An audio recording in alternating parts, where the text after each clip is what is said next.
الحمد لله الحمد لله وكفى والصلاة والسلام على سيد الأنبياء وعلى آله الأتقياء ومن شرور أنفسنا ومن سيئات أعمالنا من يهده الله فلا مضل له ومن يضلله فلا هادي له أنا خاتم النبي لا نبي بعدي انظر كيف كان به سلطات شفا ولسوف يعطيك ربك فترضى فإن آمنوا بمثل ما آمنتم فقد اهتدوا أو كما قال عليه الصلاة والسلام أصحابك النجوم اقتديتم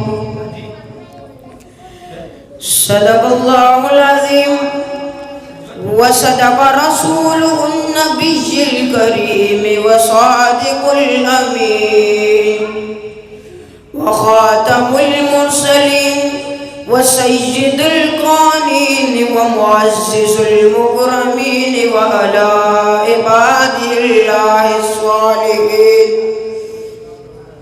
ونحن على ذلك لمن الشاهدين والشاكرين والحمد لله رب العالمين. واجب الاحترام معزز مکرمین اساتذہ کرام میرے ہم جماعت ساتھیوں السلام علیکم. میں آج جس معزز مکرم ہستی جناب سید الکونین حضرت محمد صلی اللہ علیہ وسلم کی جماعت صحابہ کرام کی لب کشائی کرنے کے لیے حاضر ہوا ہوں. محترم سامعین بزرگان دین، ان مقدس شخصیات کو رسول اللہ صلی اللہ علیہ وسلم کو معاونت دین و تبلیغ کی اشاعت کے صلے میں کتنی سختیاں برداشت کرنی پڑی. ایسی تکلیف نہ تھی جس میں یہ مبتلا نہ کیے گئے ہو، ایسا آزمائش نہ تھی جس میں ان کا سابقہ نہ کیا گئے ہو. یہ سب میرے رب العالمین کی طرف سے امتحان اور آزمائش تھی.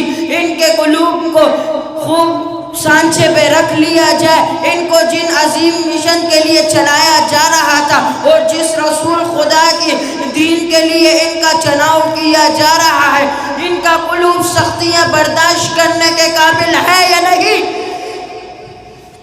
کوئی حدیث فقہ میں یافتہ تھا، کوئی قرات کا امام تھا، کوئی فرائض میں باکمال تھا، تو کوئی معافی ادنا کا پیکار تھا.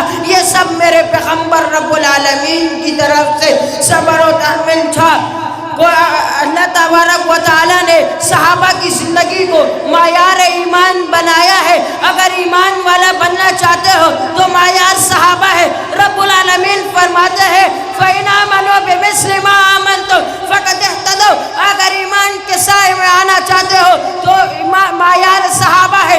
اگر سچے عاشق بننا چاہتے ہو تو معیار صحابہ ہے.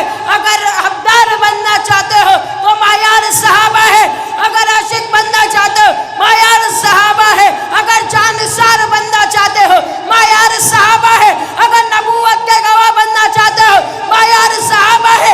اگر اپنے پیارے نبی کا امتی بننا چاہتے ہو تو معیار صحابہ ہے.